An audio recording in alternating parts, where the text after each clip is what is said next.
하나님이 모든 사람에게 값없이 주심하고 약속하신 영원한 생명을 이번에 참석한 모든 분들이 다 얻을 수 있도록 자비를 베풀어 주시옵소서. 말씀을 대언하는 사람에게도 성령께서 같이 계셔서 하나님의 말씀을 온전하게 증거할 수 있도록 붙잡아 주시옵소서. 예수님 이름으로 기도드렸습니다. 아멘. 구약성경 시편 89장을 찾겠습니다. 시편 89장입니다. 말씀 도중에 성경을 미처 찾지 못하시는 분들을 위해서 찾아야 되는 말씀은 계속 영상에 띄워드리도록 하겠습니다.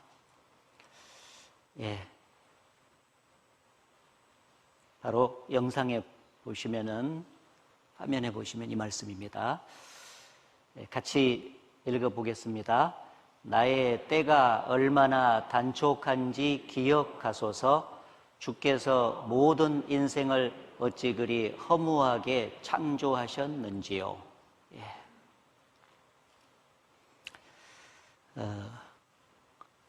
코로나19 바이러스 전염병으로 인해서 전 세계가 몸살을 앓고 전 세계 모든 사람들이 고통 속에 살아가고 있습니다. 이렇게 어려운 환경 속에서도 한 주간 여러분과 함께 하나님의 말씀인 성경을 배울 수 있게 돼서 무척 기쁩니다. 한 주간 말씀을 잘 배우시는 가운데 하나님이 주시는 영원한 생명을 얻고 이후 영원한 천국의 소망을 두고 아름다운 인생길을 이렇게 걸어가셨으면 참 좋겠습니다. 세상과 인생에 대해서 연구를 하시는 분들, 철학자입니다. 세상과 인생의 근본에 대해서 연구하시는 분들이 철학자들인데, 그 철학자들은 모든 분들이 하나같이 인생의 목적을 행복에 두고 있다, 행복에 있다라고 말을 해요. 그리고 이 세상을 살아가는 모든 사람도 행복을 위해서 이 땅을 이제 살고 있습니다. 아마 불행하게 살다가 인생을 끝을 내고 싶어 하는 사람은 한 사람도 없을 것입니다. 근데 문제는 인생을 살면 살수록 행복을 느끼기보다는 허무함을 더욱더 많이 느끼게 된다는 것입니다. 그래서 많은 사람들이 그 허무한 인생길을 때로는 시를 통해서, 또 때로는 그 노래를 통해서, 또는 비유를 통해서 이렇게 표현을 하곤 했습니다. 인생은 일장춘몽이다. 봄에 한바탕 꾼 꿈과 같은 것이 인생이다. 또 인생은 초로 인생이다. 풀잎에 맺힌 이슬과 같은 것이 인생이다. 또 인생은 바람잡이다. 바람을 잡아도 잡으려 해도 결코 잡을 수 없는 것처럼 인생의 행복이라고 하는 것도 마치 그와 같다라고 얘기를 하면서 그 허무한 인생길을 이제 많은 사람들이 이렇게 걸어가고 있어요. 방금 읽은 그 시편을 기록한 기자도 아마 인생을 좀 많이 사신 분 같아요. 연세가 좀 드신 것 같습니다. 그런데 살면 살수록 행복을 느끼기보다는 더욱더 허무함을 많이 느끼게 됐던 거예요. 그래서 인생을 만드신 하나님께 왜 이렇게 인생을 허무하게 만드셨냐고 질문을 드리고 있는 거예요. 여기 보면 주께서, 창조주 하나님께서 모든 인생을 어찌 그리 허무하게 창조하셨는지요. 인생을 살아보니까 살면 살수록 너무 허무한데 왜 이렇게 인생이 허무합니까? 라고 이제 하나님께 물었어요.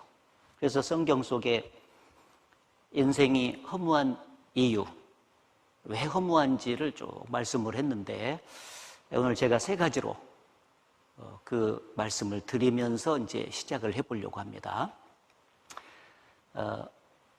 이 성경 속에도 인생이 허무하다라고 기록을 하고 있지만 이 땅을 사는 모든 사람이 허무함을 보편적으로 나이가 들어가면서 느껴요. 젊을 때는 인생이 허무하다 그런 걸 잘 이제 못 느끼죠.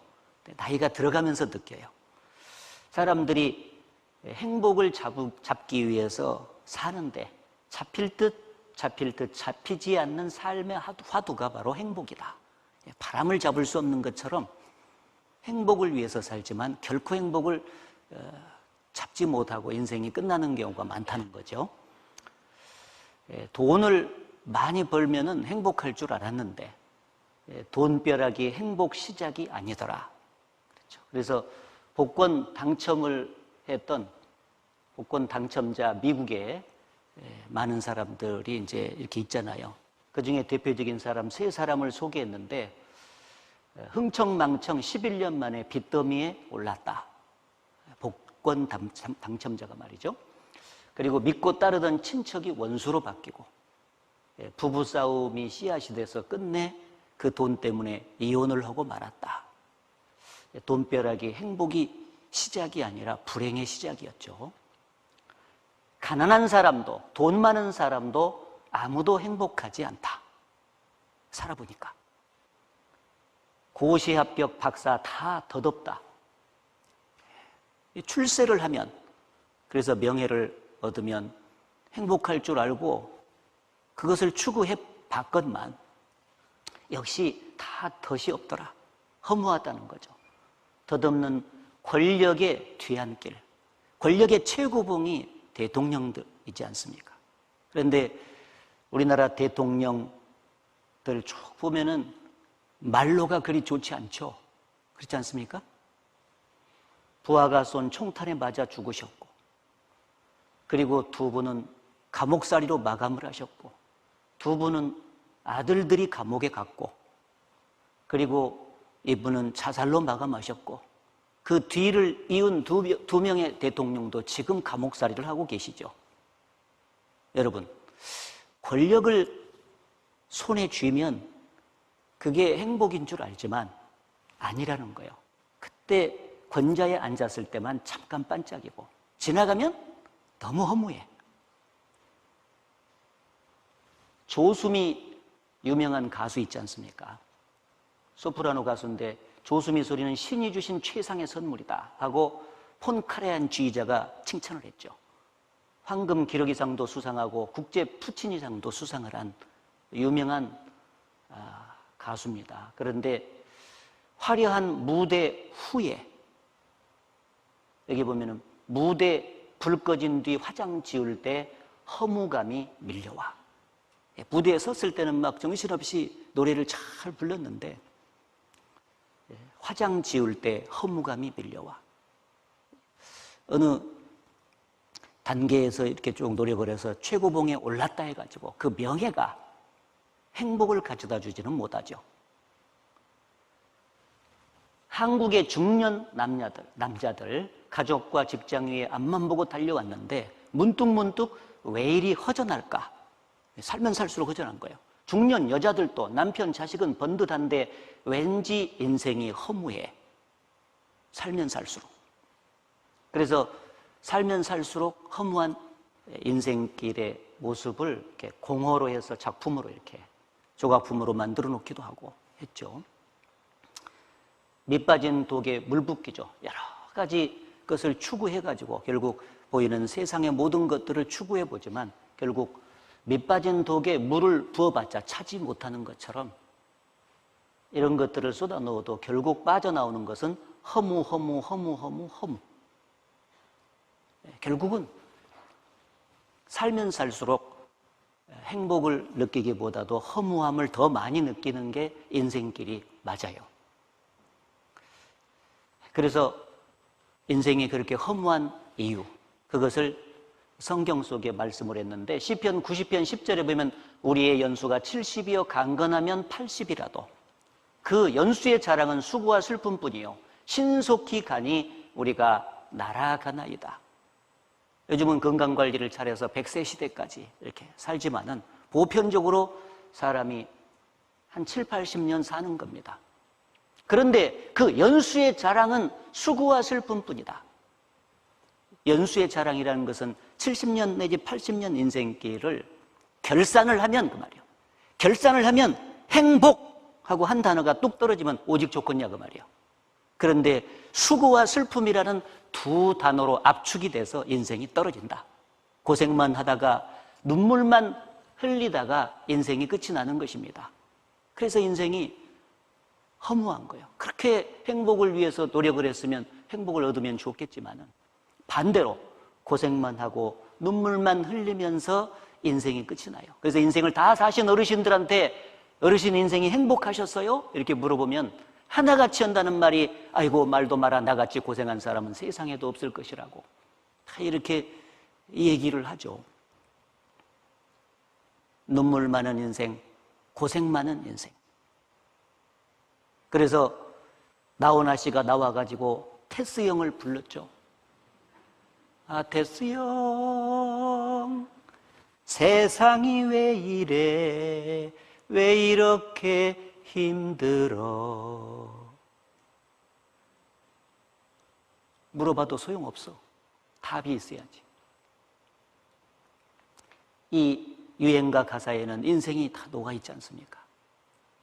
수고와 슬픔으로 점철된 인생길, 허무해요. 그리고 그 수고와 슬픔뿐인 인생이라도 사람들은 오래 살고 싶은 마음이 누구나 다 있는 거예요. 그런데 신속히 가니 우리가 날아가나이다. 너무나도 인생이 빨리 지나가 버려요.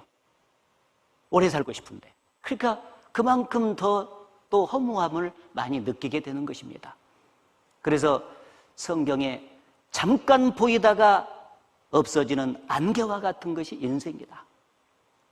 우리의 인생이 일식간에 다하였나이다. 일식이란 것은 숨 한 번 하고 쉬니까 끝나버렸다. 인생이 너무 짧게 느껴지는 거예요. 오래오래 살고 싶은데 안 되는 겁니다. 자기가 살아온 세월만큼 세월의 속도감이 붙죠. 10대, 20대, 30대까지는 시속 20, 30km로 가니까 인생이 빨리 간다. 세월이 빨리 간다는 게 잘 느껴지질 않아요. 그러나 벌써 40대, 50대로 가면 시속 40km, 시속 50km, 60대에 가면 시속 60km. 저는 올해 시속 61km를 달려가고 있죠. 환갑이란 뜻이죠. 예. 그 이후 70km, 80km 너무너무 빨리 가는 거예요. 그런데 이 빨리 흘러가는 그 세월을 잡으려고 해도 잡을 수가 없는 것이 문제잖아요. 그렇지 않습니까? 그래서 나이가 먹어갈수록 그 세월의 속도감이 붙으면서 그 세월의 흔적이 고스란히 이 얼굴에 묻어나지 않습니까? 그래서 세월의 흔적을 지워보려고 사람들이 화장을 해보지만은 잘 아시는 대로 20대만 화장이 될 뿐이고 30대는 치장, 40대는 분장, 50대는 변장, 60대는 환장. 지워질 수 없는 거지 않습니까? 너무 세월이 빨리 가는 거예요. 그래서 고장난 벽시계를 바라보면서 또 나훈아가 노래를 불렀어요. 고장난 벽시계는 멈춰섰는데 저 세월은 고장도 없네. 벽시계는 멈춰섰는데 저 세월은 고장도 없이 잘도 간다. 그 세월이 빨리 흘러가는 세월을 잡을 수도 막을 수도 없다는 것입니다. 그래서 너무 허전하죠. 허무하죠. 그리고 전도서 5장 15절에 말씀하시기를 저가 모태에서 벌거벗고 나왔은즉 그 나온 대로 돌아가고 수고하여 얻은 것을 아무것도 손에 가지고 가지 못하리니 이것도 패다니라. 어떻게 왔든지 그대로 가리니 바람을 잡으려는 수고가 저에게 무엇이 유익하랴. 벌거벗고 나왔기 때문에 결국 갈 때 벌거벗고 갈 수밖에 없다. 수고하여 얻은 것을 아무것도 그 손에 가지고 가지 못한다. 이 세상에서 그렇게 고생을 해서 무엇인가를 얻었으면은 그 얻은 것을 죽음 건너편까지 가져가서 영원히 누릴 수 있다면 오직 좋겠냐 그 말이에요. 그런데 다 놓고 가야 돼. 가져갈 수가 없다 그 말이에요. 그래서 돌아가신 분의 몸을 쌓은 그 입히는 옷을 수의라고 하는데, 수의에는 호주머니가 없다는 거예요. 정말 호주머니를 안 만드시더라고. 왜? 가져갈 것이 없는데 호주머니를 만들어서 무엇에 쓰겠냐, 그런 얘기죠. 저가 죽음에 가져가는 것이 없고 그 영광이 저를 따라 내려가지 못함이로다. 저가 영영의 빛을 보지 못할 것이다 라고 말씀을 하셨는데, 이 세상에서 돈을 많이 쌓았든지 지식을 많이 쌓았든지 명예와 권력을 쌓았든지 좋은 인간관계를 쌓았든지 그 모든 것을 다 죽을 때 놓고 가야 되는 것이 아니냐 그 말이에요. 그러니까 너무 허무하죠. 인생은 벌거숭이 빈손으로 왔다가 빈손으로 가는 것.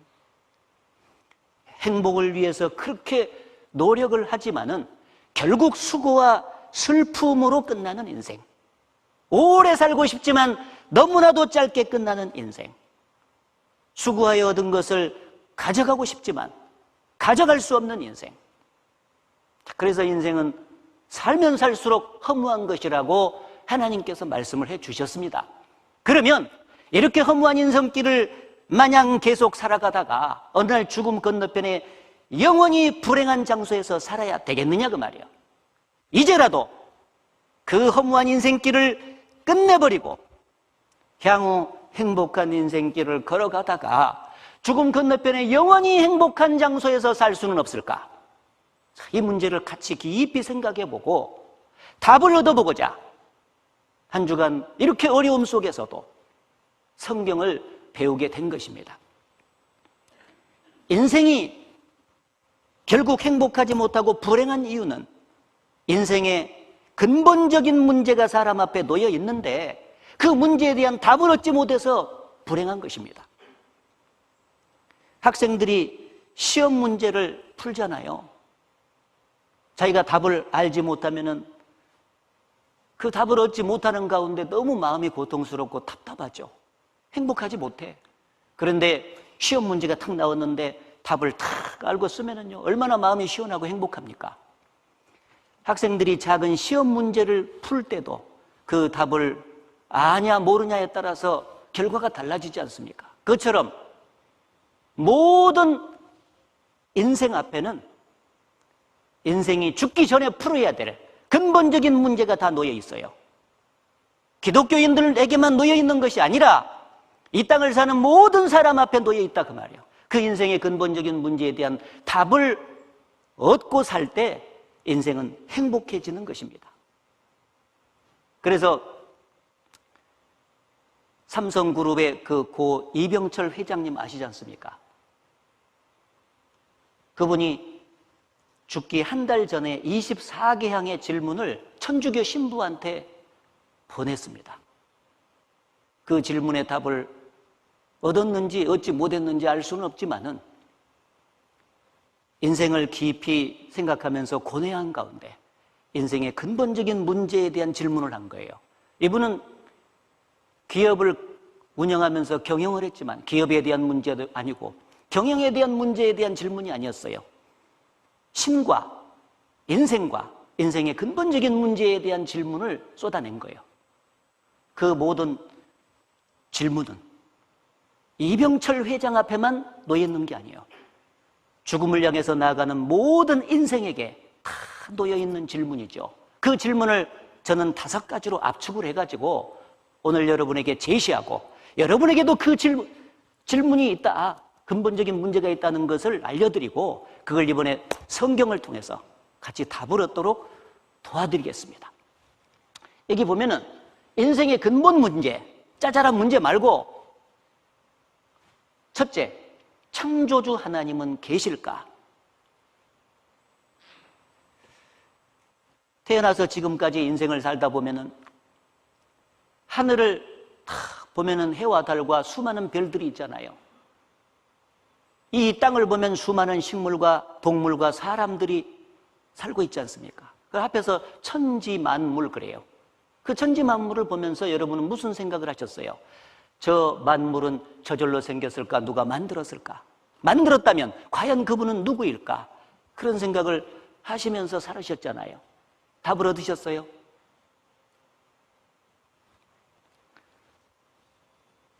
만일 천지만물을 만드시고 사람을 만드신 창조주가 계신다면 피조물인 인간은 마땅히 그분을 알아야 되고 그분과 올바른 관계를 맺고 이 세상을 살아가야 되지 않겠습니까?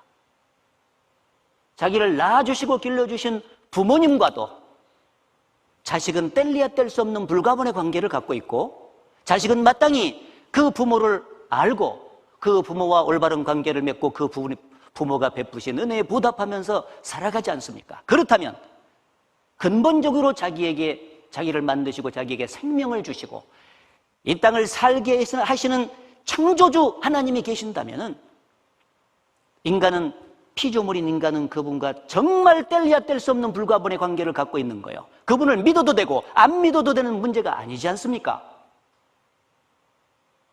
인간은 반드시 그분과 올바른 관계를 맺고 그분의 베푸신 은혜를 알고 남은 인생 보답하면서 사는 게 마땅하다 그 말이에요. 따라서 정말 천지만물을 창조하시고 사람을 만드신 창조주 하나님이 계시냐 하는 문제는 이 땅을 사는 모든 사람에게 있어서 가장 근본적인 문제가 아닐 수 없다 그 말이에요. 두 번째, 인류 역사의 시작과 끝은 어디냐? 우리는 좋든 싫든 역사의 한 페이지를 장식하면서 지금 살고 있잖아요. 근데 우리가 살아가고 있는 이 인간 역사의 시작은 어디였고 끝은 어디냐? 인류 역사의 과거는 어떤 일이 있었고 앞으로 다가올 역사의 종말까지 미래의 역사는 어떤 일이 일어나게 될 것이냐? 요즘같이 혼탁한 세상에 미래를 알 수 없는데 과연 앞으로 무슨 일이 있을까? 궁금하지 않습니까? 그리고 인생이라고 하는 것이 과연 무엇이냐? 인생이 70년 내지 80년을 사는데 어디서 와서 왜 살며 어디로 가는가? 기차를 타더라도 기차 여행을 하더라도 출발역이 있고 종착역이 있으며 기차 여행의 목적이 있지 않습니까? 인생은 70년 내지 80년의 긴 여행을 하는 것이라고 말할 수 있습니다. 여러분의 인생의 출발역은 어디였습니까? 여러분의 인생의 종착역은 어디예요? 여러분은 왜 70년 내지 80년의 인생길에 여행을 하고 있는 것입니까? 알아야 되지 않겠습니까? 네 번째, 영혼과 사후의 세계는 있는가? 동물과 사람이 다른 것은 영혼이 있고 없고의 차이인데 과연 내 속에 눈에 보이지 않는 영혼이 실제 존재할까? 그리고 죽음으로 모든 것이 끝날까? 아니면 죽음 이후에 또 다른 세계, 사후의 세계가 정말 있을까? 성경대로 천국과 지옥이 진짜 있을까? 어떤 사람은 죽음으로 모든 것이 끝난다고 철석같이 믿고 있지만은 그분에게 질문 드리겠습니다. 죽어봤습니까? 안 죽어봤지 않습니까? 그렇다면 죽음 건너편에 내세가 있을 수도 있고 없을 수도 있고 적어도 50%의 확률은 갖고 있지 않습니까? 그런데 왜 죽어보지도 않고 죽음으로 모든 것이 끝난다고 생각하고 죽음 이후에 내세를 준비하지 않는 것입니까? 이상하지 않습니까? 죽음으로 모든 것이 끝난다고 생각했는데 죽어보니까 천국과 지옥이 실제로 있고 지옥에 와 있는 자신을 발견한다면 어찌하시렵니까? 그때 가서 후회해서 늦지 않잖아요. 늦어버리지 않습니까? 이 문제는 너무나 중요한 문제예요. 왜 인생은 연습이 없고 한 번밖에 인생을 못 살지 않습니까? 아주 진지한 질문이 될 수밖에 없고 이 문제에 대해서 답을 반드시 얻어야 되는 것입니다. 그리고 마지막으로 가장 중요한 질문이 사람이 하나님이 계시고 사람 속에 영혼이 있고 죽음 건너편에 천국과 지옥이 정말로 있다면은 지옥에 갈 수밖에 없는 인생이 어떻게 하면 그 가운데서 구원을 받아가지고 천국에 정말로 들어갈 수 있을까? 세상 사람들이 생각하는 것처럼 착하게만 살면은 천국에 갈 수 있을까? 아니면 교회당에만 열심히 다니면 천국에 갈 수 있을까? 아니면 또 다른 길이 있을까? 너무 중요한 문제죠. 자, 이번에 말씀을 잘 듣게 되면은 이 모든 문제에 대한 답이 성경에 있습니다. 많은 사람들이 성경을 기독교 경전 정도로 치부하는 거예요. 회교에 고란경이 있고 불교에 불경이 있듯이 기독교에는 성경이라는 경전이 있어. 이 땅에서 선하게 살고 착하게 살아라고 강조하는 책일 거야. 아닙니다. 성경 배워보셨어요? 이 성경은 하나님이 인간에게 주신 책입니다. 따라서 인생의 근본적인 이 모든 문제를 해결하라고 사람에게 내려주신 특별한 책인 것이에요. 한 주간 배우면은 이 문제 다 해결이 될 수가 있습니다. 하나님은 무턱대고 믿음을 강요하시는 분이 아니세요. 사람들도 맹신, 미신, 광신, 특별한 증거도 없이 사실을 확인해보지도 않고 믿는 믿음들 있잖아요. 그 잘못된 믿음들을 사람들도 싫어하잖아요. 하나님은 그런 잘못된 믿음을 더욱더 싫어하세요. 하나님은 확실한 증거를 주시고 그것이 사실이거들랑 믿으라고 말씀을 하시는 분입니다. 따라서 이 성경책이 이렇게 두꺼운 이유는 사람들에게 되도록이면 믿을 수 있는 증거를 많이 주시려고 담아놓으신 거예요. 이번에 한 주간 동안만 잘 들으면 믿을 수 있는 충분한 증거를 제시해 드리니까 자연스럽게 믿을 수 있습니다.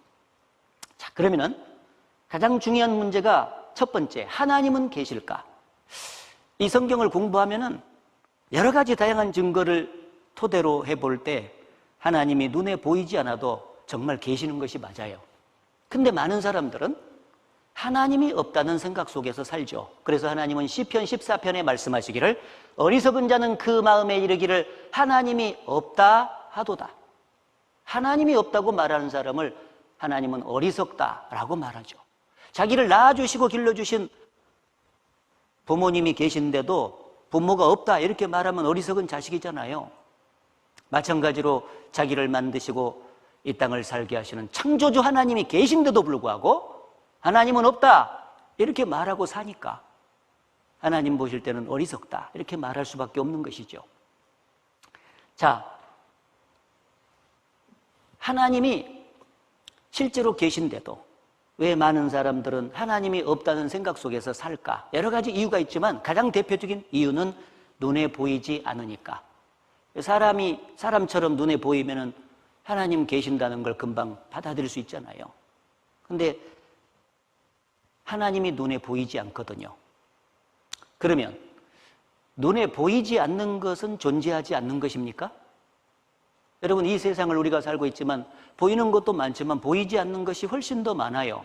과학자들은 78대 22로 보이지 않는 것이 보이는 것보다 많다고 이미 증거를 했어요. 우리가 잘 아는 대로 우리가 숨을 쉬고 있는 공기 눈에 보이지 않지만 존재하고 있지 않습니까? 그리고 에너지라고 하는 게 있잖아요. 힘. 이 속에 지금 힘이 흐르고 있지 않습니까? 눈에 보이지 않지만 힘이 존재하죠. 방송국에서 전파를 쏘는데 눈에 보이지 않지만 전파가 존재합니다. 너 양심도 없냐? 이렇게 말할 때 양심을 우리는 눈으로 본 적은 없어요. 그러나 양심을 부인하면서 사는 사람은 없죠. 나는 당신을 사랑합니다. 미워 미워 미워 막 그러잖아요. 그러면은 사랑, 미움 이런 걸 본 적이 없지 않습니까? 그런데 실제로 있죠. 보이지 않는 게 훨씬 더 많아요. 하나님은 이 세상을 만들 때 보이는 것과 보이지 않는 것을 다 만드셨어요. 그런데 그분은 사람의 눈으로 볼 수가 없다고 기록을 이미 해놓으셨죠. 여기 디모데전서 6장에 보면 하나님은 만왕의 왕이시며 만주의 주시요 죽지 아니함이 있고 가까이 가지 못할 빛에 거하시고 아무 사람도 보지 못하였고 또 볼 수 없는 자시니 하나님은 과거에나 현재나 앞으로도 직접 볼 수가 없습니다. 왜 하나님을 볼 수가 없느냐면은 크게 세 가지로 성경에 기록을 해 놓으셨는데, 첫째는 영으로 계시기 때문에. 따라해보세요. 영. 예수께서 요한복음 4장 24절에 하나님은 영이시니 예비하는 자가 신령과 진정으로 예비할지니라. 이 영의 특징을 예수님이 누가복음 24장에 말씀하시기를, 영은 살과 뼈가 없으되, 사람은 살과 뼈로 뭉쳐진 육체가 있으니까 보여요. 그러나 하나님은 살과 뼈로 뭉쳐진 육체는 없으시고 영으로만 계시는 거예요. 그러니까 사람이 직접 눈으로 볼 수가 없는 것입니다. 그리고 두 번째 이유는 만유보다 크신 분이기 때문에. 예수님이 또 하신 말씀인데, 저희를 주신 내 아버지는, 하나님은 만유보다 크심에 아무도 아버지 손에서 빼앗을 수 없느니라. 하나님은 우주보다 크신 분이세요. 당연하죠. 대우주를 만드신 분이기 때문에 우주보다 크세요.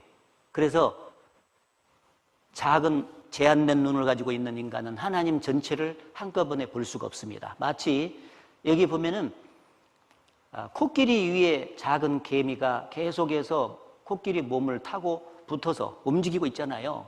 그러면서 또 이 개미는 코끼리는 없다고 말할 수가 있어요. 왜? 코끼리 전체를 한눈으로 개미는 못 보잖아요.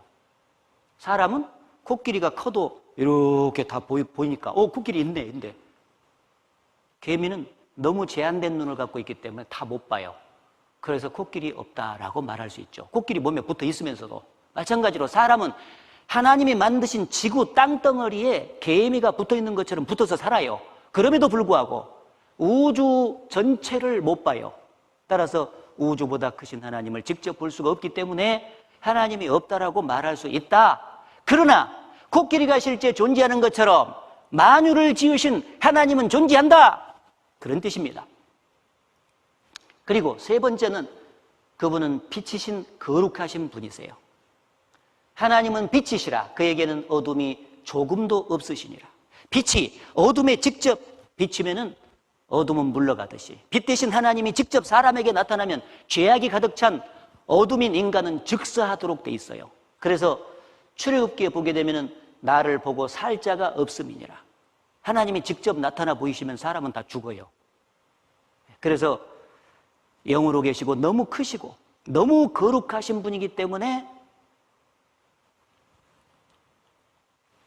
사람이 눈으로 하나님을 직접 볼 수가 없는 것입니다.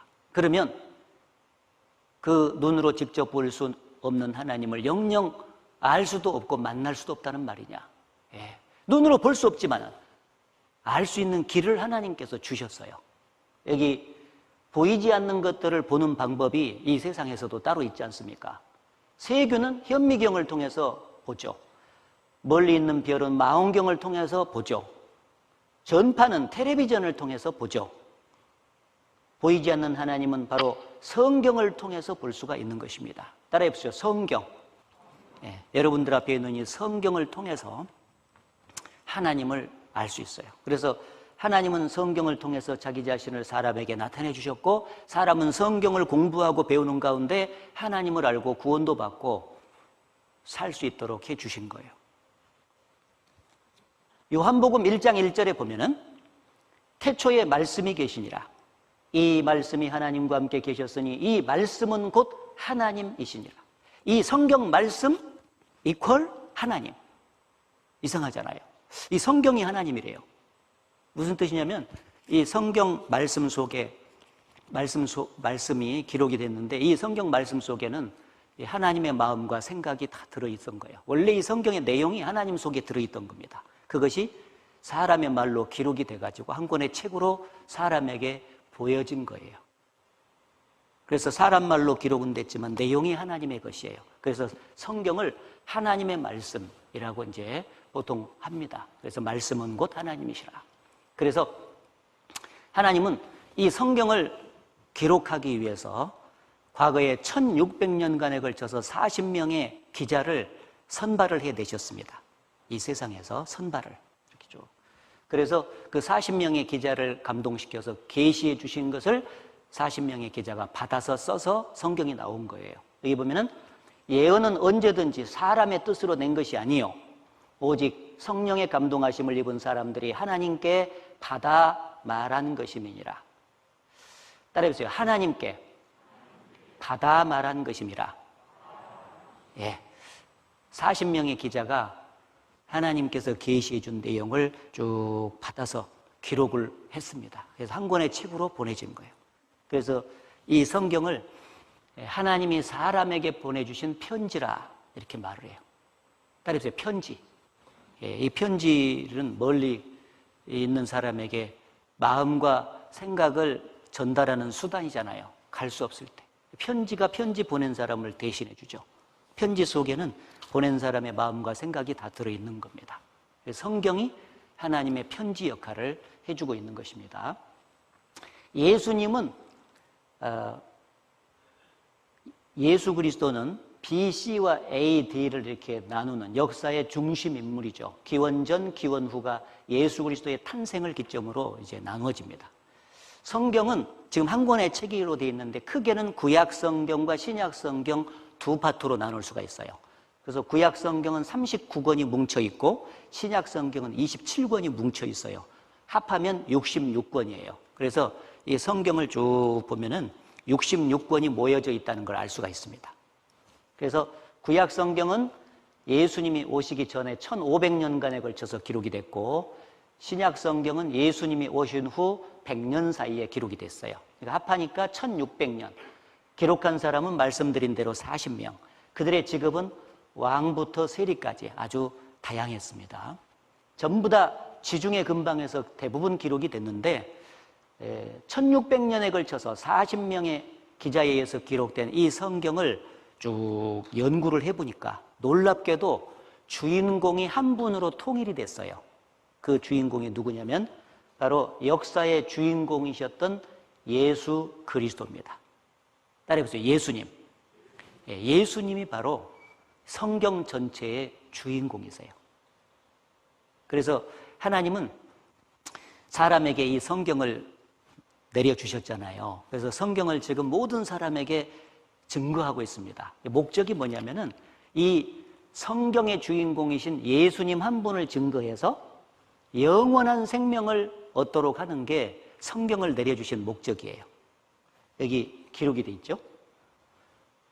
요한복음 5장 39절에 보면 너희가 성경에서 영생을 얻는 줄 생각하고 성경을 상고하거니와 이 성경이 곧 내게 대하여 증거하는 것이로다. 예수님이 지금 하신 말씀이죠. 이 성경은 예수님에 대해서 말한 것인데 계속 공부하다 보면 영생을 얻게 된다는 것입니다. 따라해보세요. 영생. 영생을 얻게 할 목적으로 성경을 주셨어요. 그러니까 여기 앉아 계신 여러분도 이번에 왜 성경을 한 주간 배우게 되냐면 영생을 얻으려고 배우는 것입니다. 처음 오신 분들은 영생이 생소하죠. 좀 쉽게 말하면 영생은 죽음 건너편에 영원한 천국에서 하나님과 함께 영원히 행복하게 사는 것을 영생이라 그래요. 근데 반대도 있어요.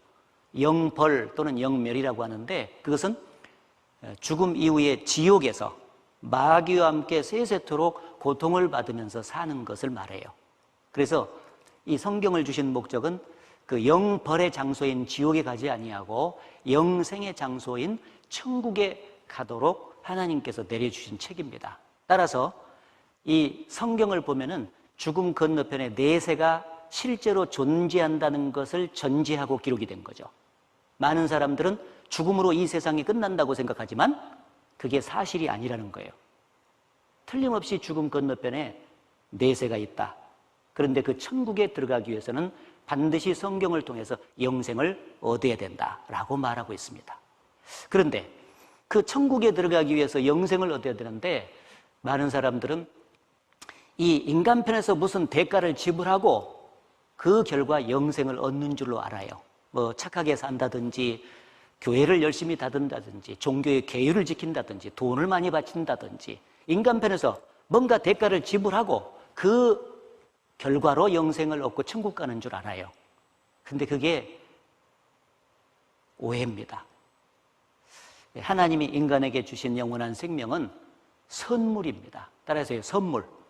선물은 돈 내고 받는다든지 대가를 지불하지 않고 거저 받지 않습니까? 그처럼 천국에 들어갈 수 있는 영생도 선물로 하나님께서 값없이 주시는 것입니다. 이 세상에서 우리가 살아가는 과정 속에서도요, 너무 귀한 것일수록 거저 주잖아요. 값으로 계산할 수 없는 거. 이 육체가 살아가는데 가장 필요한 것이 첫째, 햇빛이지 않습니까? 햇빛을 돈 내고 쬐는 사람 없죠. 공기가 그 다음에 중요하지 않습니까? 공기 없으면 죽으니까. 공기 돈 내고 공기 마시는 사람 없잖아요. 물 돈 내고 마시는 사람 없잖아요. 육체가 살아가는 데 있어서 너무너무 중요한 것일수록 값으로 계산하기가 어려워. 그래서 창조주께서 인간 육체를 만들었기 때문에 값없이 쏟아주시는 거예요. 그와 마찬가지로 이 육체 속에 있는 영혼이 어느 날 죽음 건너편에 영원한 천국에 들어가는 이 문제도 영생을 얻어야 되는데 그게 너무 귀한 거예요. 그래서 값으로 계산할 수 없어요. 인간 편에서 그 대가를 치를 수 없습니다. 그래서 하나님께서 인간을 사랑하시니까 거저 주시는 거예요. 그래서 성경에도 거저 주신다고 돼 있어. 거저. 그래서 이제 선물 마련하는 사람은 막 시간이 많이 걸려도 선물 받을 때는 금방 받아요.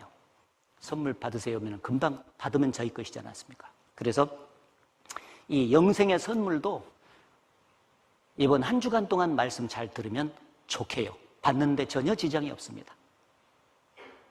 근데 영생의 선물은 마음으로 받습니다. 이 세상에 보이는 선물은 손으로 이렇게 받지만 구원의 선물, 영생의 선물은 마음으로 받아요. 그래서 마음이 준비돼야 그 선물을 받을 수가 있어요. 그래서 그 마음을 준비시키려고 일주일이라는 기간이 이렇게 필요한 것이지 마음만 준비되면 즉각 받을 수 있는 것이 영생입니다. 그래서 한 주간 동안 말씀을 잘 들어서 마음이 준비된 채 마지막에 영생을 얻을 수 있는 진리를 듣고 믿어서 다 영생을 얻으시기를 바랍니다. 아셨죠? 예. 자, 이제 영생을 얻는 것이 중요한데 그 영생을 얻기 위해서는 영생을 주시는 분이 하나님이세요. 그래서 이 하나님이 계신 줄을 먼저 알아야 됩니다. 하나님이 계신다 하는 것이 아주 확실해야 돼요. 그래서 하나님이 계신 증거를 성경 속에다가 이렇게 5가지로 담아 놓으셨습니다. 그래서 한 주간 동안 이 5가지 증거를 성경을 통해서 우리가 쭉 확인해 가는 거예요. 확인하다 보면은 하나님이 영으로 계셔서 눈에 안 보여도 계시는 것이 맞구나 자연스럽게 믿어져요. 증거 보니까. 그래서 오늘 첫 번째 영과 만물을 통해서 증거되는 하나님에 대해서 공부하고 내일 모레 계속해서 쭉 이어서 증거를 이제 성경을 통해서 확인하면서 배우도록 하겠습니다. 이 하나님이 계신다는 증거가 크게 2가지가 있다 하면서 로마서 1장 19절 20절에 기록을 해주셨습니다. 첫째는 이는 하나님을 알만한 것이 저희 속에 보임이라. 벌써 사람 속에 하나님을 알만한 것이 들어있는 거예요. 하나님이 사람을 만들 때 자기 형상을 닮은 영을 넣어주셨거든요. 그래서 사람은 조금만 찾으면은 하나님이 계시는구나 하는 것을 알 수 있어요. 그래서 하나님을 찾고 하나님을 알 수 있는 기관을 인간에게는 넣어주셨는데 그게 영이에요. 식물과 동물은 영이 없어요. 그러니까 아무리 하나님을 찾으려고 해도 그들은 하나님을 찾을 수가 없는 것입니다. 사람만 찾을 수 있어요. 그래서 그 부분은 조금 이따가 제가 말씀드릴 것이고, 2번째는 창세로부터 그의 보이지 아니하는 것들, 곧 그의 영원하신 능력과 신성이, 하나님의 능력과 하나님의 신성, 지혜가, 하나님의 솜씨가 그 만드신 만물에 분명히 보여 알게 되나니 그러므로 저희가 핑계치 못할지니라. 하나님 앞에 가서 너 왜 안 믿고 왔냐 하면 핑계댈까 봐서, 하나님이 증거대줘야 제가 믿고 있지 어떻게 증거 없이도 믿을 수 있답니까? 라고 사람들이 핑계댈까 봐서 사람 주변에 무수한 만물을 만들어 놓고 매일매일의 삶 속에서 그 창조주의 솜씨를 드러내주고 있다는 거예요. 그걸 확인하는 가운데 저 만물을 만드신 창조주가 정말 계시구나 라고 믿을 수 있도록. 문제는 사람들이 관심이 없어서 못 믿고 있다는 거예요. 영, 만물 두 가지입니다. 첫째, 하나님이 계신다는 첫 번째 증거는 인간 속에 있는 영. 이 성경을 쭉 보면은 66권으로 되어 있다고 있지 않습니까? 맨 첫 번째 책이 창세기예요. 세상을 창조한 기록이라는 뜻이죠. 그 창세기의 1장에 보게 되면은 하나님이 천지 만물을 만드신 분이기 때문에 이러한 순서로 만들었다라고 기록을 해 주셨어요. 우주를 만드시고 지구를 만드시고 지구 위에 식물, 동물, 사람 순서로 쫙 만드셨어요. 식물과 동물을 만들 때는 종류대로 만들었다라고 수식을 붙여서 기록을 해 주셨어요. 식물과 동물은 종류대로 만들었다, 종류대로 만들었다 이렇게. 근데 마지막에 사람을 만들 때는 하나님의 형상대로 만들었다고 수식어가 딱 붙어 있어요. 그게 달라. 네. 그래서 여기 기록을 제가 해드렸지 않습니까? 창세기 1장 27절에 보면 하나님이 자기 형상, 곧 하나님의 형상대로 사람을 창조하시되 남자와 여자를 창조하시고, 겉모습은 남자, 여자 확실하지 않습니까? 두 종류밖에 없죠. 중성은 없습니다. 그런데 똑같은 것은 하나님의 형상대로 사람을 만들었다. 하나님을 닮은 존재로 만들었다. 무엇이 닮았냐? 하나님은 육체가 없으시잖아요. 영이 닮은 거예요. 그래서 창세기 2장에 보면은 인류의 조상인 아담을 만드심으로써 인류 역사가 시작된 것이 기록이 되어 있는데, 그 아담을 이렇게 만들었습니다. 여호와 하나님이 흙으로 사람을 지으시고 생기를 그 코에 불어넣으시니 사람이 생명이 된지라. 겉모습의 이 육체는 흙으로 만드신 거예요. 그래서 사람이 죽으면 결국 흙으로 돌아가는 모습을 볼 수도 있고, 신토불이라는 말을 하지 않습니까? 이게 사람의 육체와 흙은 다른 것이 아니다, 같다. 그래서 지금은 원형질과 광물질을 화학적으로 분석하는 기술이 개발되었어요. 그래서 사람의 육체가 죽으면은요, 그것을 분석을 쭉 하잖아요. 그러면 흙성분하고 똑같다는 결론이 나왔어요. 그래서 성경에 하나님이 흙으로 사람의 육체를 만드셨다는 것은 사실이고요. 그 속에 하나님의 형상인 영혼을 넣어 주셨어요. 그래서 사람은 식물과 동물에게 없는 영혼이 들어가 있어요. 그게 하나님의 형상이에요. 그래서 여기 여호와, 하늘을 펴시며 땅에 터를 세우시며 사람 안에 심령을 지으신 자가 가라사대, 사람 안에 영혼을 딱 집어넣어서 인간을 만들었다. 마태복음 10장에 예수께서 하신 말씀에 몸은 죽여도 영혼은 능히 죽이지 못하는 자들을 두려워하지 말고 오직 몸과 영혼을 능히 지옥에 멸하시는 자를 두려워하라. 몸과 영혼, 보이는 몸과 보이지 않는 영혼으로 사람은 구성이 되어 있는 거예요. 세 가지로 말을 하면 몸, 혼, 영이죠. 그래서 여기 데살로니가전서 5장에 보면은 너희 온 영과 혼과 몸이 우리 주 예수 그리스도 강림하실 때 흠없게 보존되기를 원하노라 그랬죠. 영, 혼, 몸 세 가지로도 말할 수가 있습니다. 자, 이제 분석을 해서 정리를 좀 해드려 볼게요. 식물은 몸, 혼, 영이 있는데 식물은 몸밖에 없습니다. 여기 식물이지 않습니까? 바디, 몸밖에 없어요. 동물은 몸에다가 혼이 하나 더 있습니다. 혼은 소울이라고 하죠. 정신적인 영역이 동물들, 짐승들에게는 들어있다는 것입니다. 그리고 사람에게는 몸과 혼에다가 영이 하나 더 들어가 있어요. 이 영이 하나님을 닮은 영역이잖아요. 하나님은 영이시니까. 그래서 분명히 식물, 동물하고 사람은 완전히 다른 거예요. 진화가 아닙니다. 몸은 식욕, 성욕, 명예욕이 욕구가 일어나는 부분입니다. 이걸 채우면서 사람은 살고요. 혼은 지식, 감정, 의지, 정신적인 영역이에요. 지식은 아는 거죠. 아름다운 꽃, 무슨 꽃이다. 그 다음에 감정은 뭐 아름답다, 어쩌다, 감정이 올라오죠. 의지, 저거 꺾어서 꽃병에다가 둘까. 이 지식, 감정, 의지인 정신적인 영역이 작동하면서 이 세상을 사람이 살고 있지 않습니까?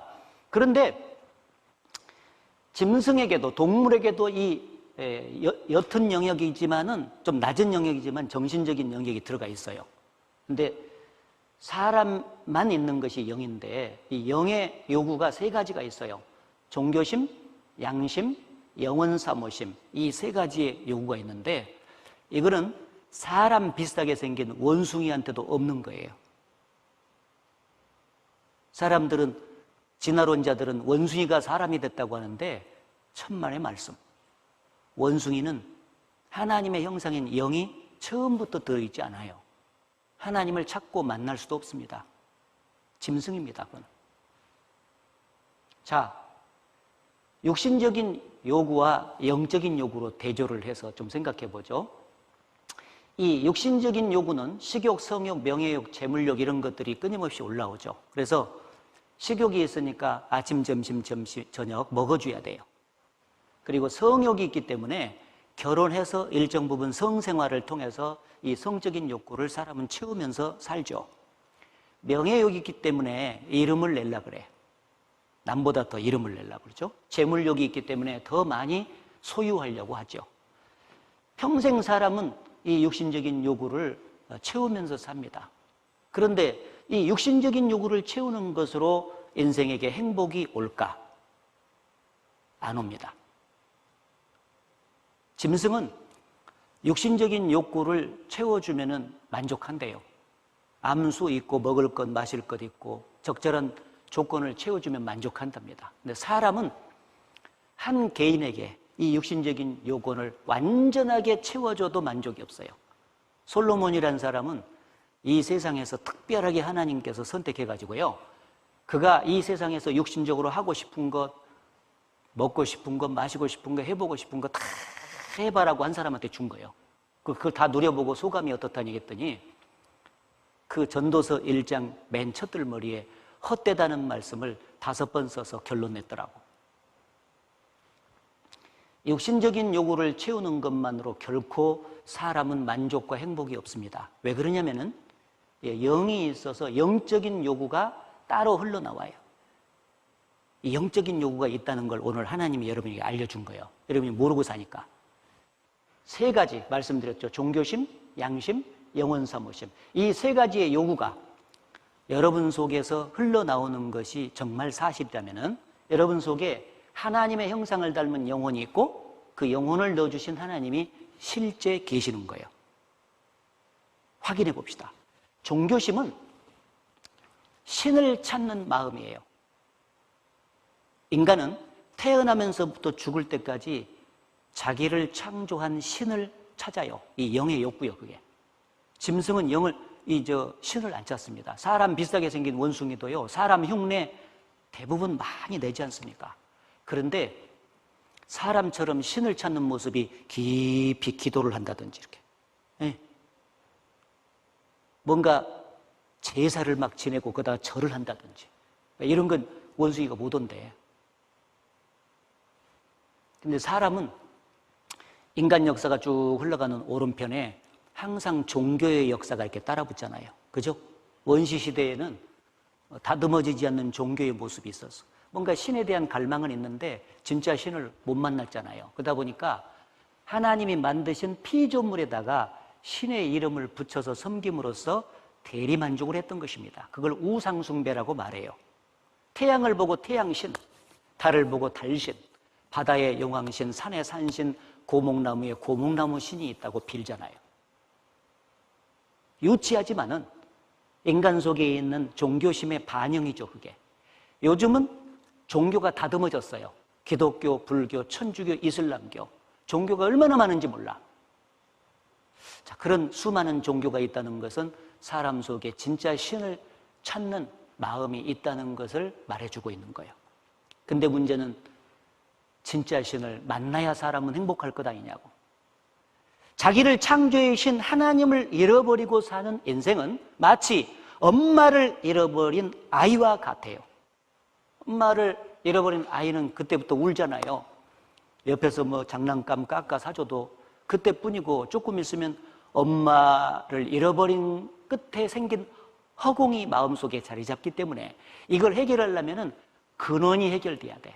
엄마를 잃어버렸기 때문에 이게 생겼잖아. 엄마를 찾아줘야 돼. 그래서 엄마 품에 안겨야 이 아이가 평안과 안식을 누리면서 행복해하지 않습니까? 하나님을 잃어버리고 사는 인생이 마치 아이와 같아요. 그래서 그 까까와 장난감으로 엄마를 잃어버린 아이의 허공을, 마음의 허공을 채울 수가 없는 것처럼 이 세상에 보이는 모든 육신적인 것으로 그 허공을 못 채워. 돈으로, 지식으로, 명예와 권력으로, 인간적인 사랑으로 안 돼요. 그래서 파스칼이라는 철학자는 말하기를 사람의 마음 속에는 하나님이 채워주지 않으면 채워지지 않는, 도저히 채울 수 없는 방이 하나씩 있다고 했어요. 하나님을 떠남으로 생긴 거예요. 그래서 이번에 여러분이 정말 행복하려면은 여러분을 만드신 하나님이 계신 것을 알고 그분에게 돌아와야 돼. 돌아와야 돼. 지금 하나님이 없다는 사상 속에서 사시는 분들이 너무 많잖아요. 그게 하나님을 떠나서 살고 있는 거예요. 그래서 마음이 항상 허전한 거예요. 아까 처음에 봤잖아요. 살면 살수록 허전해. 왜? 그게 이 보이는 세상 것을 덜 소유해서가 아니에요.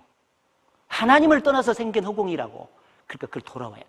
그래서 이번에 천지 만물을 지으시고 사람을 만드신 하나님이 정말 눈에 보이지 않지만 살아계신다 하는 것을 증거해 주는 거예요. 왜? 그분에게 돌아오라고. 그분 계신 거 믿으라고. 그리고 사람 속에는 영혼이 있기 때문에 양심이 활동을 해요. 양심. 양심이 있다는 것을 금방 알 수 있죠. 자기가 양심은 선을 추구하는데 말이죠. 법을 범하는 게 죄잖아요. 죄를 딱 지면은요, 양심이 딱 지적을 하는 거예요. 가책이 느껴져. 그래서 이 짐승들은 자기가 잘못을 해놓고도 뭐 가책을 받는다든지 자기를 자책한다든지 눈물을 흘리면서 회개한다든지 그것이 깊어지면 자살을 한다든지 그런 짐승들은 없지 않습니까? 근데 사람은 혼자 조용히 죄를 지어도요, 양심의 가책이 생기잖아요. 그래서 평생 죄진 것이 그 짐이 돼가지고 자기의 마음을 이렇게 누르고 있어요. 그래서 그 마음이 밤에도 쉬지 못하나니 이것도 헛되도다. 좋은 아파트를 장만해가지고 거기서 편안하게 저녁에 잠을 자. 몸은 쉬지만 마음은 못 쉬어요. 안식이 안 돼. 왜? 죄 때문에. 그래서 죽기 전까지 이 죄를 하나님 앞에서 깨끗하게 용서받아야 돼요. 용서받아야 마음의 평안이 와, 인간은. 이 작은 예로 말이죠. 아들과 아버지가 집에서 사는데 아들이 아버지한테 죄를 졌어요. 그러면 이 아들이 아버지 앞에 나아가서 아버지로부터 그 죄를 용서받기 전까지는 다리를 펴고 못 자잖아요. 큰 죄질수록. 예? 예? 어느 날 아버지 앞에 나가가지고 아버지로부터 용서를 다 받으면요, 그렇게 마음이 편안할 수가 없잖아요. 진작 아버지한테 와서 해결할 걸, 그 생각이 들잖아요. 하나님과 인간 사이가 마치 그와 같아요. 그래서 자기가 그것을 알지 못하고 지낸다 할지라도 인간은 끊임없이 하나님의 법을 범하고 살아요. 자기도 모르는 사이에. 그래서 죄가 누적이 돼가지고 마음을 누르고 있어요. 그래서 그 죄는 인간이 해결할 수 없습니다. 오직 성경의 주인공이신 예수님만이 해결하죠. 그래서 예수님이 수고하고 무거운 짐진 자들아 다 내게로 오라. 내가 너희를 쉬게 하리라. 약속해 주셨어요.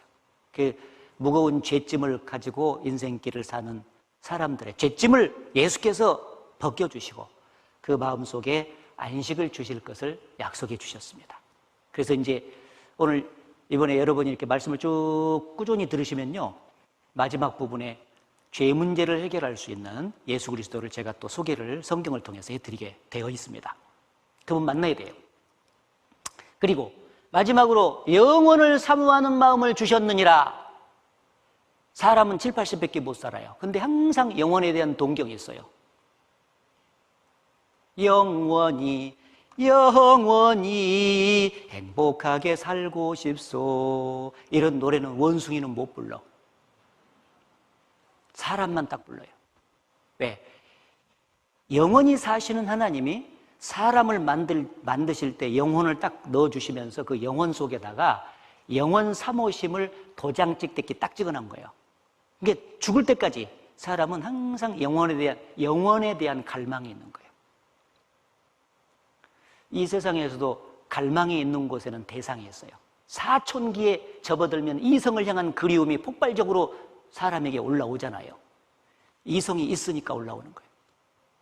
목에 갈증이 있으면 물이 있으니까 갈증이 있는 거예요. 사람 속에 영혼을 향한 갈망이 있다는 것은 영원한 세계가 진짜 있다는 증거예요. 따라서 영원한 천국에 들어갈 수 있다는 확실한 자격을 얻기 전까지는 사람은 만족이 안 돼. 그 영원한 천국에 들어갈 수 있는 자격이 뭐냐? 영생이다 그 말이에요. 그래서 종교심이 있기 때문에 진짜 신이신 하나님을 이번에 만나야 되고, 양심이 있기 때문에 예수 그리스도로 말미암아서 죄를 깨끗하게 용서받아야 돼. 그러면은 영원한 생명을 선물로 즉시 얻게 됩니다. 그때서야 사람에게는 행복이 찾아와요. 그렇게도 사람은 행복하기를 원했는데 행복을 어디서 얻는지를 몰랐잖아요. 하나님이 가르쳐주는 거예요. 사람들아, 육신의 문제를 해결하는 것에는 행복이 없는 거야. 짐승도 그것은 해. 사람의 행복은 영혼의 문제를 해결할 때 오는 것이다. 그것은 성경에서 얻을 수 있다 라고 말씀을 하셨습니다. 그래서 사람은 이 땅에 영생을 얻으러 왔고 2000년 전에 오신 예수님은 영생을 주시러 오신 거예요.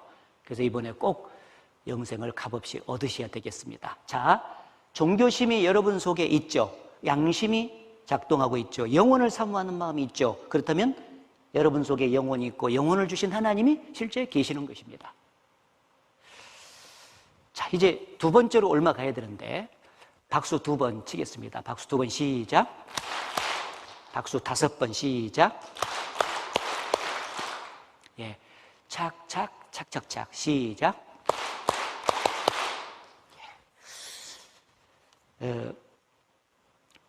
코로나 상황이라서 이렇게 쓰고 되게 힘드시죠? 예, 미안해요. 저만 복고해서 이렇게. 저도 이제 이렇게 앉아서 들어볼 때가 있는데 이 해고에 서는 게 참 쉬운 일이 아니더라고요.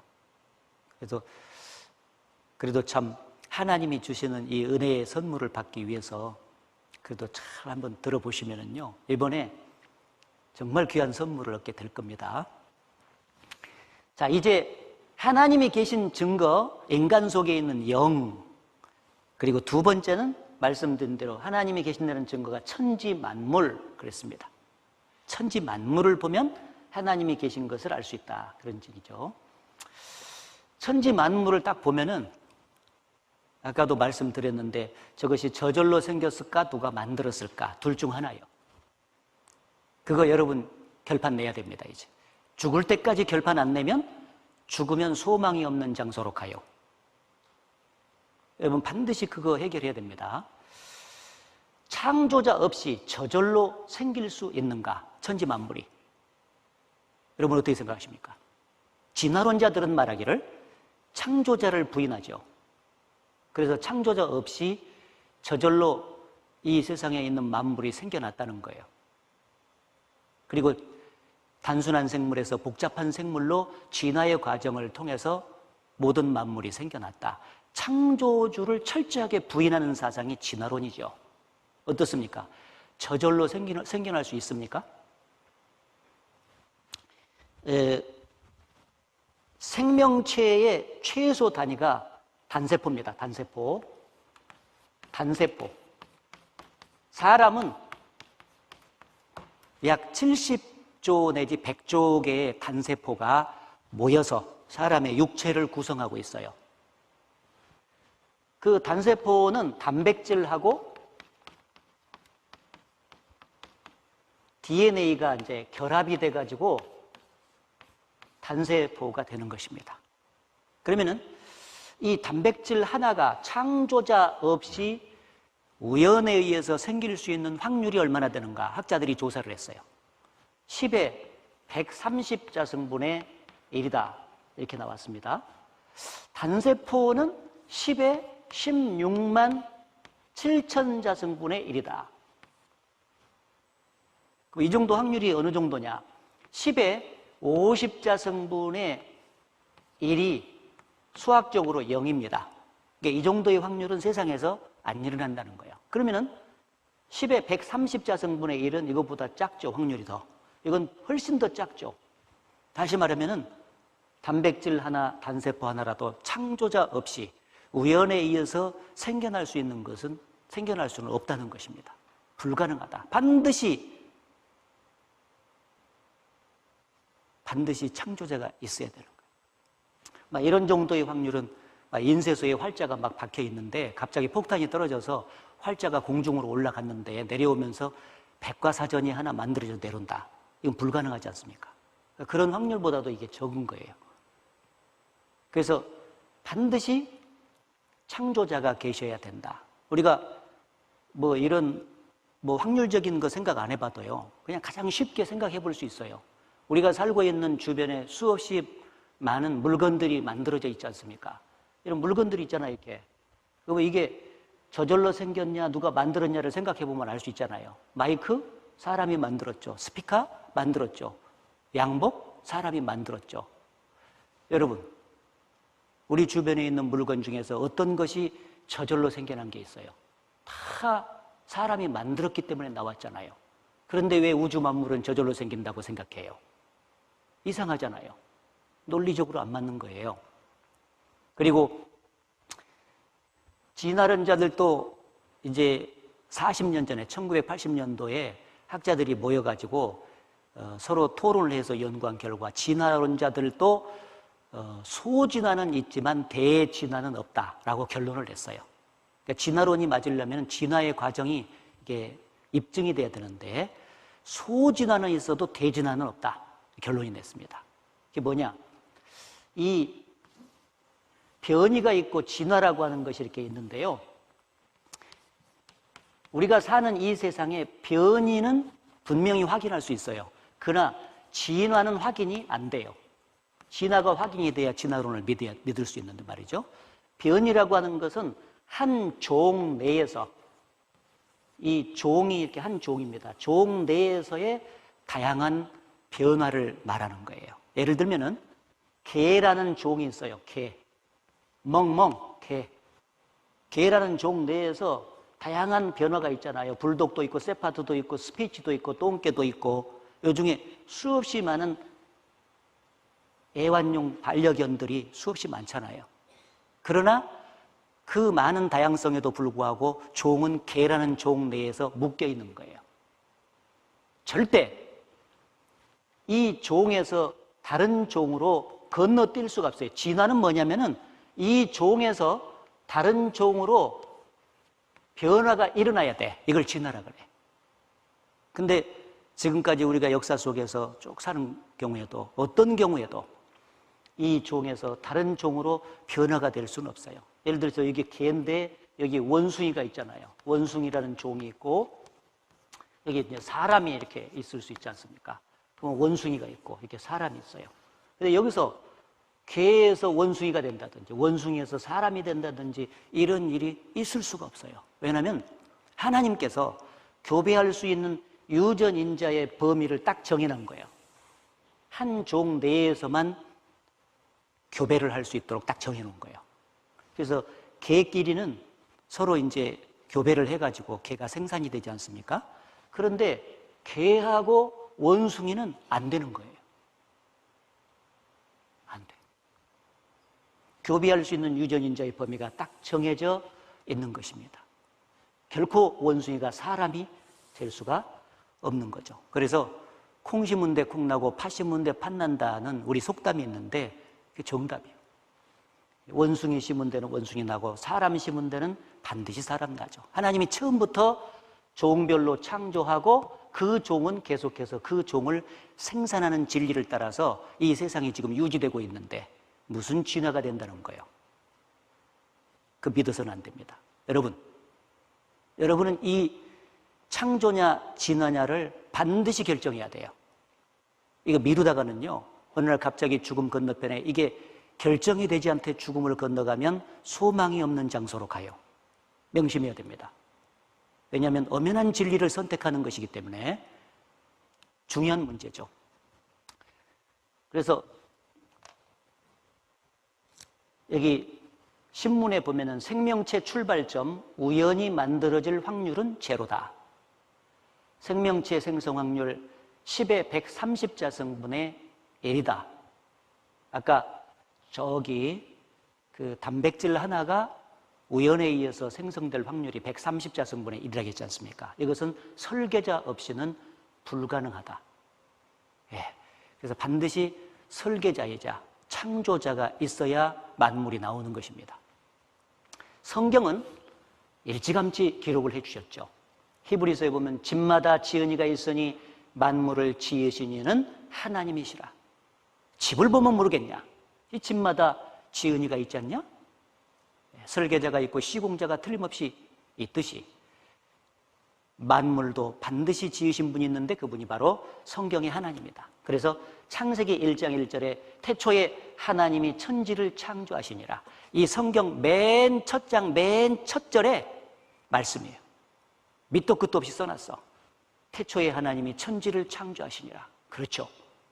그래서 본인이 창조했기 때문에 6째 날에 걸쳐서 창조했는데 순서대로 기록을 쭉 했습니다. 그래서 창세기 1장에 보면 첫째 날 빛을 만드셨고, 두 번째 날 하늘을 만드셨습니다. 세 번째 날 육지와 바다와 식물을 만드시고, 네 번째 날 해와 달과 별을 만드시고, 다섯째 날 물고기와 새를 만드시고, 여섯째 날 짐승과 사람을 만드심으로써 끝이 났어요. 이렇게 만드셨어요. 그래서 창조돼서 모든 만물이 나와서 살고 있는 거예요. 저절로가 아닙니다. 변이는 있으나 진화는 없다. 제가 말씀드렸죠. 그래서 여기 보면은 세계적인 권위를 가진 진화론자들 160명이 시카고의 한 박물관에서 모여서 대진화란 제목으로 회의를 열었는데, 여기 보면 결론부터 간단히 말하면 소진화가 일어난다고 해서 그것을 연장해서 대진화가 일어난다고 할 수는 없다는 것이었다. 그러니까 이 소진화가 변인데, 변이는 일어날 수 있다. 그러나 진화는 일어나지 않는다. 그래서 모든 생명체를 보면 태초의 그 종류대로 번식을 하고 있다. 타종과는 교잡 불가능한 고유성을 갖고 있다. 생명은 처음부터 종별로 태어났다. 이게 맞다는 것입니다. 콩 심은 데 콩 나고 파 심은 데 팥 난다. 이 정답입니다. 자, 이제 저절로 생겨나지 아니하고 창조주에 의해서 창조가 돼서 만물이 나왔다라고 말씀을 드렸는데, 그러면 그 만물 속에 창조주 솜씨가 들어있어야 맞아요. 사람이 만든 물건 속에는 모두가 하나같이 사람 솜씨가 들어가 있어요. 지금 이 컴퓨터 사람이 만들었잖아요. 이 만든 사람의 솜씨가 이 속에 들어가 있는 거예요. 저기 피아노도 만든 사람의 솜씨가 들어가 있죠. 인간 솜씨가 들어가 있는 거예요. 하나님이 천지 만물을 다 만드셨다면 천지 만물 속에 하나같이 인간 솜씨를 초월한 하나님 솜씨가 들어가 있어야 돼. 인간이 도저히 흉내낼 수 없고 인간의 힘으로 만들 수 없는 창조주의 솜씨가 모든 천지 만물 속에 들어있어야 되는 거예요. 만약에 들어있다면 창조주가 있다고 믿을 수밖에 없어요. 왜? 이 만들어 놓은 물건을 통해서 사람 솜씨를 확인하는 가운데 사람이 만들었구나 우리는 확신할 수 있어요. 마찬가지로 천지 만물 속에 창조주의 솜씨가 인간의 솜씨를 초월한 창조주의 솜씨가 다 들어있다는 것이 확인된다면은 그것이 저절로 생길 수는 없죠. 인간 솜씨가 들어있는 이 물건도 저절로 생길 수가 없고 사람이 만들어야 나온다면 하나님 솜씨가 들어있는 천지 만물이 어떻게 창조주 하나님 없이 저절로 생길 수가 있겠느냐 말이죠. 그래서 우리는 모든 천지 만물 속에 정말 인간 솜씨를 초월한 창조주의 솜씨가 들어있을까? 확인해야 된다는 거예요. 확인해야 되는 것은 인간 책임이에요. 하나님 만들어 놨잖아요. 지금도 솜씨를 보여주고 있지 않습니까? 그래서 그 만물 솜씨 속에 질서와 법칙이 그대로 살아 숨쉬고 있고 모든 만물 속에 인간의 능력을 초월한 초능력과 초지혜가 담겨 있고, 그리고 저마다 환경과 목적에 맞게 설계됐다는 흔적이 다 나타난다는 거예요. 그 환경과 그 목적에 맞게 설계된 흔적이 그대로 나타나 있다. 확인해 보면. 제일 먼저 대우주를 만드셨잖아요. 우주는 과학자들도 얼마나 큰지 알 수가 없어요. 수없이 많은 별로 구성되어 있죠. 지구는 작은 별 하나예요. 이런 지구가 9개가 모여서 태양계를 구성하고, 이런 태양계가 수없이 모여서 은하계를 형성하고, 은하계가 수없이 모여서 은하군을 만들고, 이 은하군이 수없이 모여가지고 대우주를 만들어요. 여러분, 이 어마어마한 대우주를 한번 보세요. 저 별이 어떻게 저절로 생기겠는가? 지구는 작은 별 하나에 해당되는 거예요. 우리가 살고 있는 지구죠. 자, 그런데 대우주만 보더라도 우리는 창조주의 솜씨를 알 수 있는 거예요. 와, 하나님, 이렇게 할 수밖에 없어. 그런데 이제 우리가 직접 발을 딛고 살고 있는 지구 하나만 생각해봐도 창조주의 솜씨가 명확하게 들어있다. 보세요. 지구는, 둥근 지구가 지금 우주 공간에 떠 있죠. 657 곱하기 10의 19승톤이에요. 이렇게 말하면 얼마나 무거운지 알 사람이 누가 있겠냐고 그래. 75억의 인구가 산다면은 각각의 인구의 몸무게가 몇 킬로요, 평균. 그걸 싹 곱으면 그 사람의 몸무게만 해도 엄청나고, 짐승들의 몸무게만 해도 엄청나고, 식물들,